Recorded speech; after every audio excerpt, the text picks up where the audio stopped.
ბოლო 6 თვის განმავლობაში საქართველოს მოსახლეობის ეკონომიკური მდგომარეობა გაუმჯობესდა თუ გაუარესდა, როგორ ფიქრობთ? უარესი მიდის ყველაფერი. დაწყებული წამლიდან დამთავრებული ხილი და ყველაფერი. თანხა აღარ ყოფნის ის რაც ადრე იყო.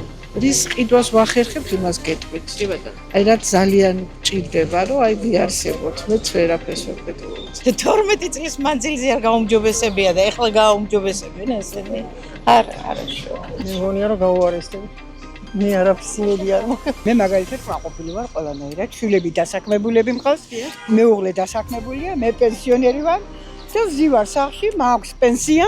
წამლებზე რა ვიცი ახლა წინააღმდეგობა დაბრკოლება მე არ მქონია. რაც ძალიან აუცილებელია, ეს მედიკამენტებს შეეხება, ამას ვყიდულობ, რაც ჩემს ოჯახისევრებს ჭირდება, ძალიან ბევრი ისეთ რაღაცას, რომელიც მინდა მქონდეს, მაგრამ ვერ ვყიდულობ, იმიტომ რომ არ მაქვს რაღაცა მე ყვავილე ვარ, ყვავილებს ვყიდი, ამას მრჩება კაპიკები. მუსიკალური სკოლის პედაგოგი. პედაგოგის ანაზღაურება არის თვეში მოსწავლეზე 15 ლარი. თვეში 8 ან 9 დაბრუნდა. პატივი დაგვდეს და გვაღიარეს რომ გვიჭირს და დაგვიმატეს მოჭრილი 100 ლარი. აი ეს არის ჩვენი ეკონომიკური მდგომარეობა და დანარჩენი თქვენ გასაჭიროა.